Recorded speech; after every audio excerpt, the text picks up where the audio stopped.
I remember the flame, just a small candle flickering on the kitchen counter. I'd lit it to make the room feel calm. A tiny, harmless glow. And then, it wasn't harmless. Heat erupted like a living thing. My skin screamed before my mind even registered. The smell, flesh, raw and sharp, clung to everything. I tried to pull back. My hands blistered as if the fire had learned to follow me. I thought I'd jump, run, anything. But the walls seemed to stretch, trapping me in this nightmare. Every instinct screamed escape, yet escape didn't exist. Pain isn't linear. It doesn't stop. It folds over itself over and over until you forget where you end and the fire begins. I screamed, not in words. I don't know if words even existed anymore. Just soundless terror clawing from the depths. Time, I lost it immediately. 1 second, 10 minutes, an hour. It all blurred. Every nerve was alive. Every breath tasted smoke. Every thought twisted into ash. You think fire destroys quickly. But what if it doesn't let you die? That's what happened to me. 16 days. 16 days of waking in flames. Of watching myself burn over and over, unable to move, unable to end it. And that, horrifying as it sounds, is just the beginning. Before the fire, life was normal. Too normal, maybe. I had a tiny apartment that smelled faintly of coffee and laundry detergent. Mornings began with the hum of the kettle. Evenings ended with the soft glow of my desk lamp. Friends called, family checked in.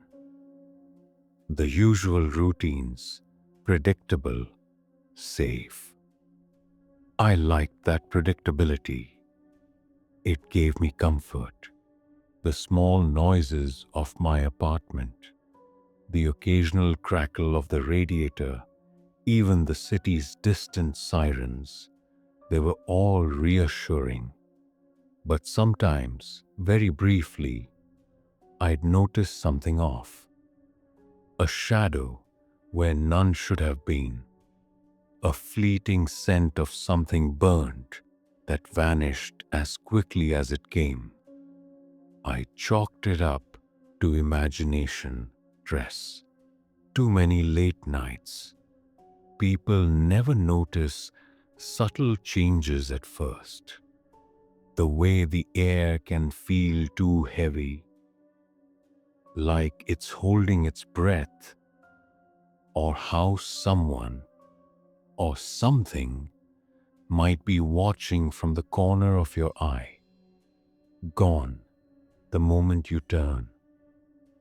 I noticed these little things. I didn't tell anyone. They'd have laughed, or worse, thought I was losing it. Life continued.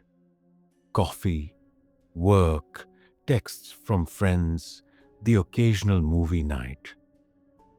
But the unease never fully disappeared. It lingered, tucked in corners, hiding behind familiar objects. A slight shift in the light. A noise I couldn't identify. And then, the first unmistakable sign appeared. I was cooking dinner, chopping vegetables, when the flame on the stove flickered, though there was no draft. And for a fraction of a second, I could have sworn I saw a figure reflected in the window behind me. Tall, still, watching. I froze. The hair on my arm stood up. My heart jumped. Something wasn't right. I laughed nervously, blaming it on my imagination again. But the sensation stayed, cold, heavy, and certain. That moment was the first crack in my ordinary life. The first whisper of the horror that would consume everything. It started at night, quiet as a whispered warning. I was alone in the living room, scrolling through my phone, when a sharp, searing heat tore across my forearm. I yelped, jerking back. But there was no flame, nothing. Just my skin, screaming as though it had caught fire from some invisible source.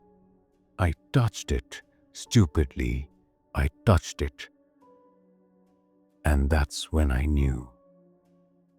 It wasn't fire. Not really. It moved, crawling up my arm with a deliberate, knowing speed, as if it recognized me, knew the shape of my body. My fingers tingled, my veins pulsing with an unbearable heat. I staggered backward. The walls, the carpet, even the air felt alive, shimmering in the haze.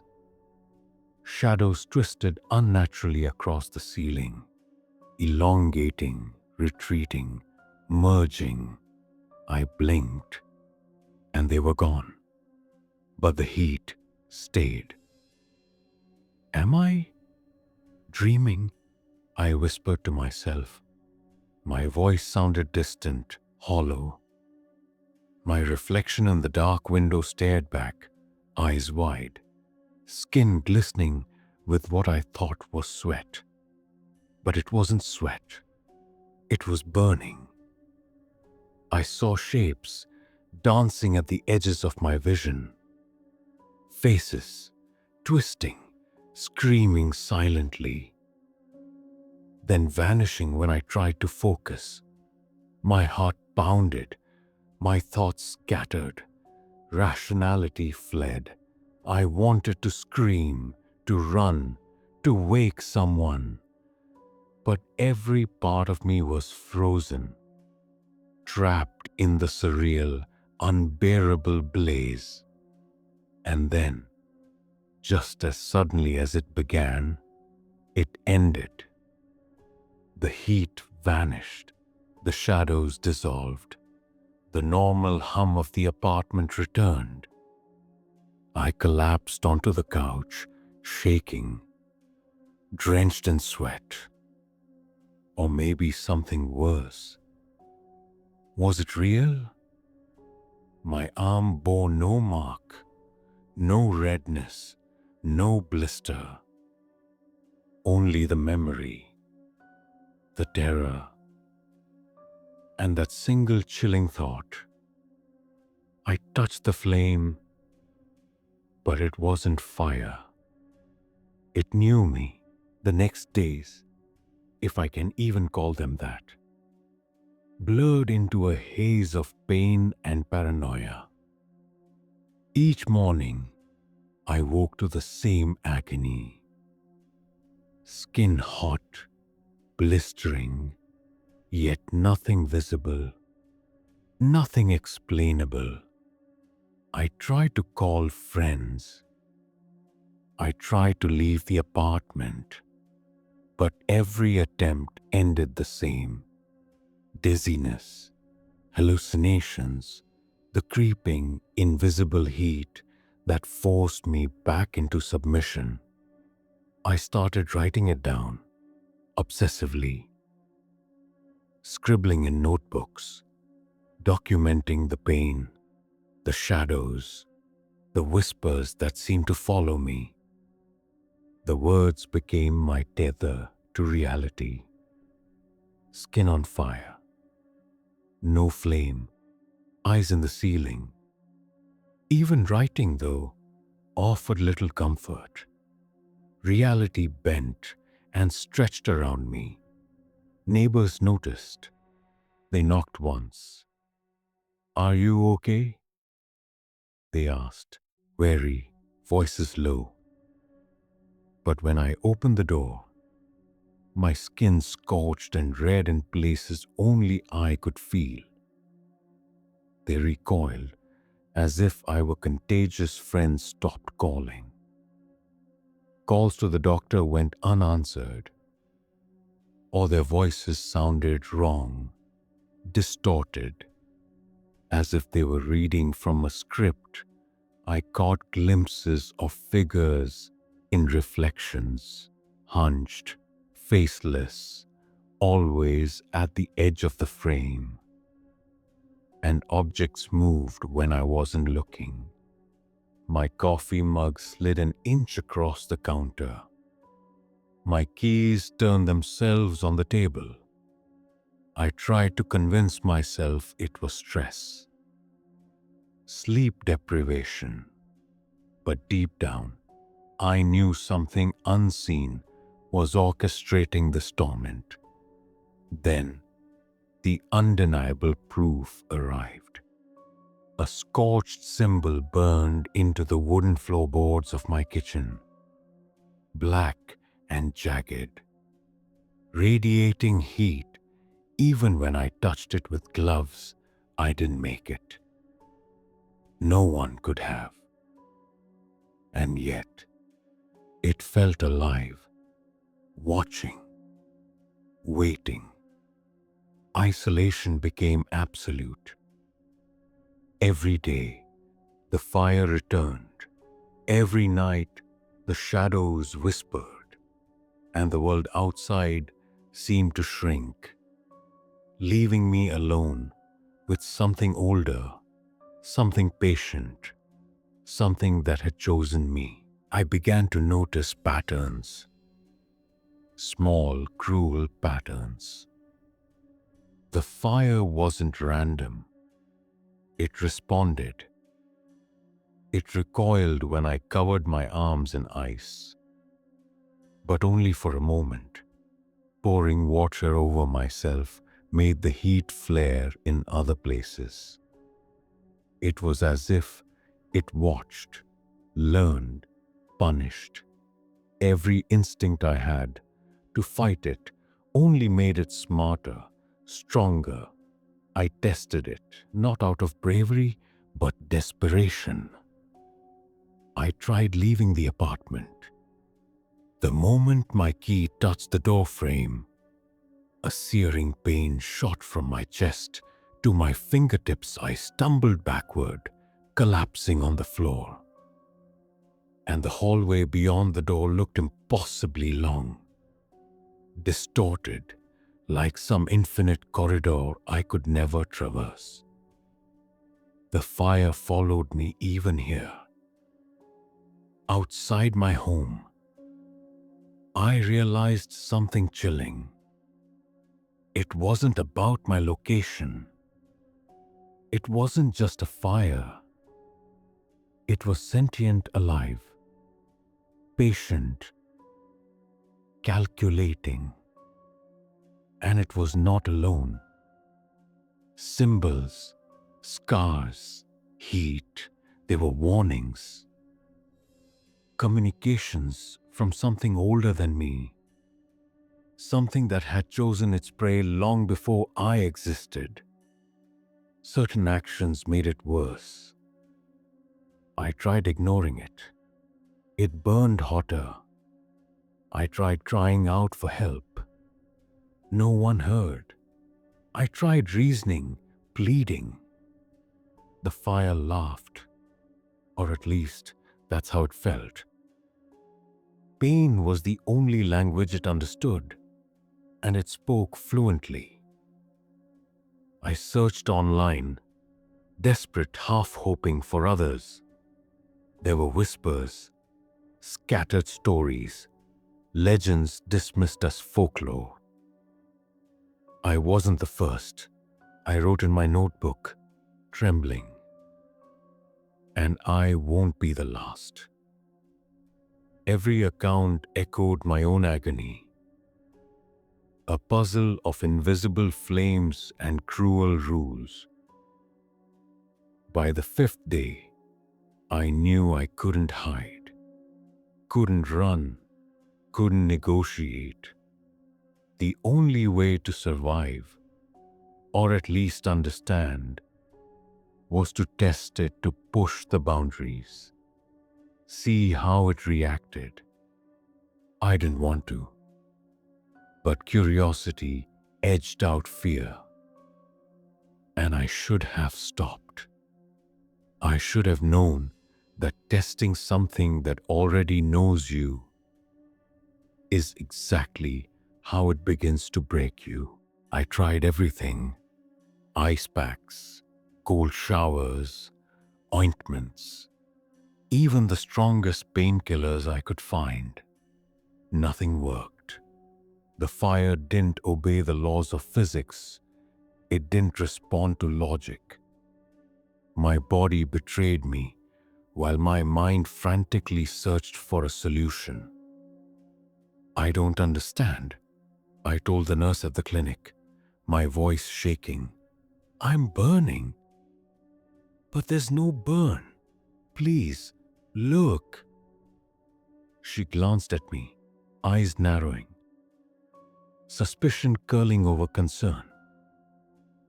We'll run some tests, she said, but the tests came back clean. You're fine, she repeated, her tone almost rehearsed. Fine. As if fine meant flesh screaming inside invisible flames. Friends tried to help too. Maybe stress? One suggested over the phone. You need to relax, take a break. I wanted to scream at them, to explain that this wasn't stress, that my skin was aflame even though no one could see it. But the words fell flat and I hung up, frustrated, alone again. I plotted escapes, leaving the apartment, burning the furniture, flooding the kitchen. Every action met with pain multiplied, burns spreading faster, sharper, crueler. The fire learned me, anticipated me. I became a lab rat in some cosmic experiment, each failure reinforcing its dominance. At night, hallucinations worsened. Faces in mirrors whispered my name. Shadows bled across walls, mocking my attempts. I spoke to them sometimes, desperate for any reaction, any clue. Nothing answered, only heat. Always heat. Somewhere deep down, I felt there was knowledge I could grasp, a secret, a loophole. But each hint slipped away before I could hold it. I was powerless. Logical, empowered me was gone. What remained was a body and mind fraying at the edges, trapped in a private inferno no one else could see or save. By the seventh day, even standing became impossible. I crawled, dragging myself toward the smallest sources of relief: coal tiles, metal handles. But the fire clung, relentless. I was weaker, desperate, already beginning to understand that fighting it on its terms was a sentence. Pain became a hall of mirrors. One moment, my reflection was me. The next, someone else entirely. faces scarred, screaming silently, eyes pleading, all twisted together in a grotesque mosaic. I laughed once, bitterly, because how else do you cope when your skin feels like molten lead and your mind is unraveling? Don't blink, I whisper to the shadows, or you might miss what I see. And they were watching, always watching. I swear the walls remembered, the ceilings remembered, even the floorboards, scorched symbols hidden beneath carpet, pulsed when I crawled over them. I saw them, those who came before, their eyes hollow, their hands blackened, reaching, trying to warn me, or perhaps to pull me in. And sometimes, just sometimes, I thought I saw myself, older, twisted, a warning for the naive version of me, still crawling towards survival. Hallucinations blended with memory. I could smell smoke in the shower, taste ash on my cereal, feel fingers brushing my shoulder when no one was there. I talked to them, sometimes pleading, sometimes joking, sometimes screaming into the dark. "Nice of you to drop by," I muttered one night, imagining a burnt silhouette leaning in my doorway. There were flashes of something forbidden, glimpses of why this was happening. A pattern, a ritual, a hunger that wasn't human. I wanted to know, but the knowledge threatened sanity itself. Even understanding a piece made my blood run cold. And then the vision shifted, clearer this time. I saw the path forward, the next stage. Survival wasn't about escape, it was about sacrifice. A horrifying cost I couldn't yet name, but I understood instinctively. The fire didn't just burn, it demanded, it measured, it chose what you lost piece by piece, until nothing of you remained but the memory of pain. I blinked, and when my eyes opened, the world was just my apartment again. But I knew it was coming, and it would not wait. 16 days. 16 days of fire that never ended. 16 days where I learned the true meaning of pain and the horrifying depth of patience. I should be gone. I should be nothing. But I survived. Not unscathed, not whole, but alive. My body is a map of the ordeal, skin peeled, blackened, raw in patches that still shimmered with heat long after the flames vanished. My reflection is a stranger. I see myself, but I also see the entity lurking beneath, the marks of its choosing etched into my flesh and memory. I touch a scar, and it pulses, alive, as though still connected to something I cannot fully comprehend. The fire spoke in ways I almost understood, not words, not language, but patterns, intentions, a hunger for endurance, for recognition, for obsession.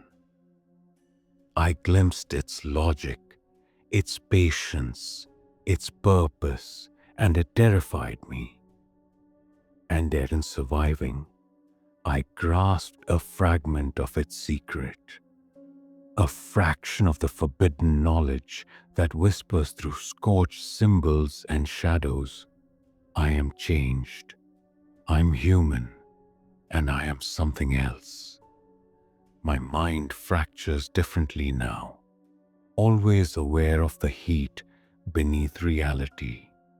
I can feel it watching, calculating like a predator, assessing its prey long after the hunt has ended. And somehow, I understand it, not fully, not enough to control it, but enough to know that survival has a price that leaves you altered, forever bound to the thing that tried to destroy you. I clawed my way through 16 days of unending torment. I survived, but I am not the same. Fragile humanity meets enduring horror. And now I carry both.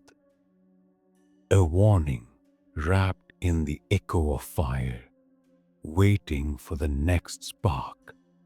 This is what happens when the world refuses to let you go. This is what the fire leaves behind. And this is only the beginning of what I know. Even now, sitting here with the scars cooled but still humming beneath my skin, I can't shake it. The fire never really leaves. It lingers in corners, in reflections, in the spaces between moments. I tell this story not just to warn, but to record, so that others, if they stumble on it, might understand. Maybe just enough to survive. Maybe you'll meet it next. Maybe you already have. A flicker in the night, a sudden heat, a shadow too long to be natural. Don't dismiss it. Don't look away. I've told you only part, only enough to make your skin crawl, to make your chest tighten. There are others who've been chosen, others who vanished, others whose stories linger on forums, whispers, and old posts. You think it's fiction, that it's impossible. That's what I thought too. Until 16 days burned me down to something unrecognizable. Something changed. Trauma isn't clean. It seeps into memory, into reality. And sometimes the internet becomes a mirror for horrors that already exist, quietly, waiting for the next observer. I wonder how many of you are watching, reading, scrolling, feeling that little twinge of fear, that sensation that something unseen is close. That's exactly the point. You are part of the story now, not just a witness, a participant. Because it doesn't need to touch you, to know you, to test you, to watch how you react. And that's why I leave this here, incomplete, fragmented, to see who notices, who questions, who imagines the rest. The fire isn't finished. The entity isn't finished. And I am only the first chapter. If you feel it, if you see it, if your skin prickles as mine did, remember, there are rules, yes, but they aren't written for you to survive.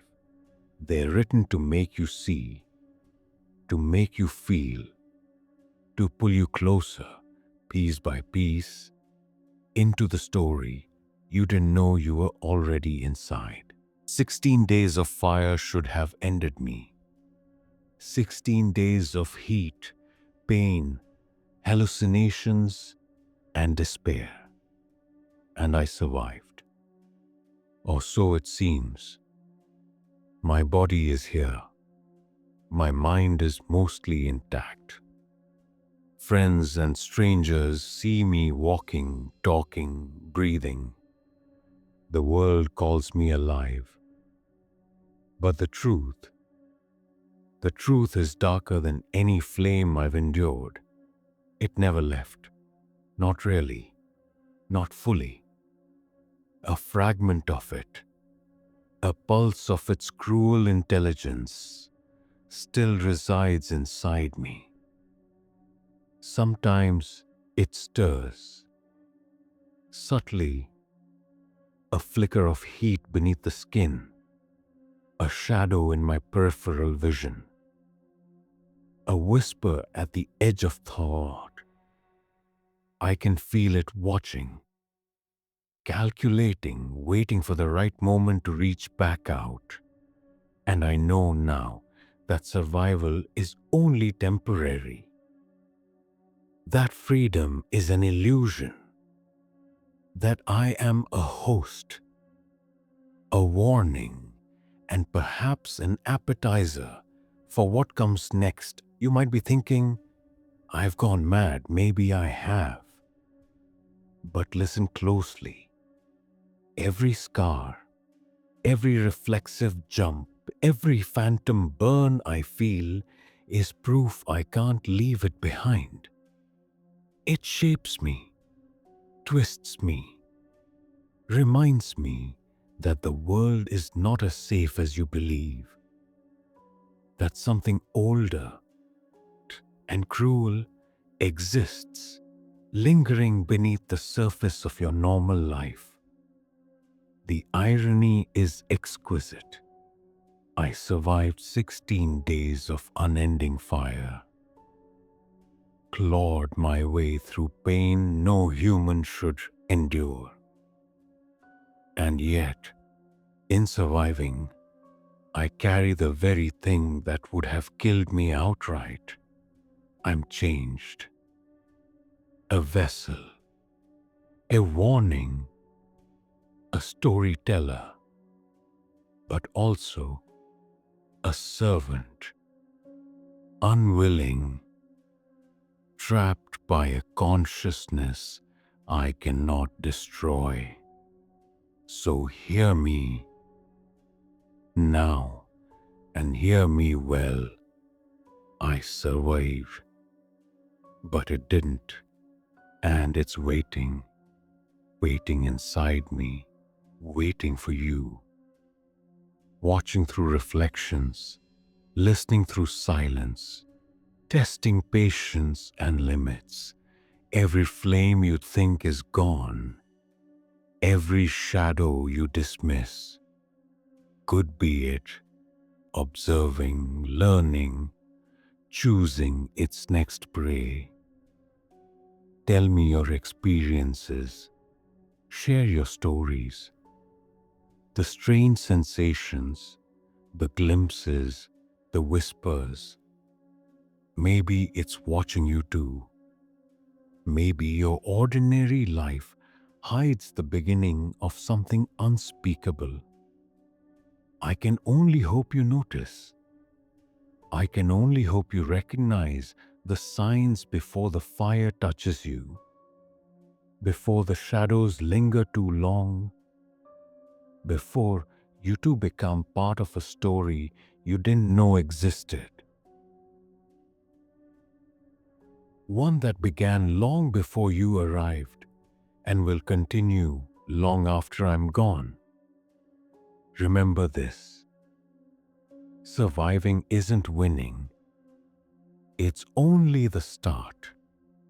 And the entity, it's still here, waiting, patient, hungry,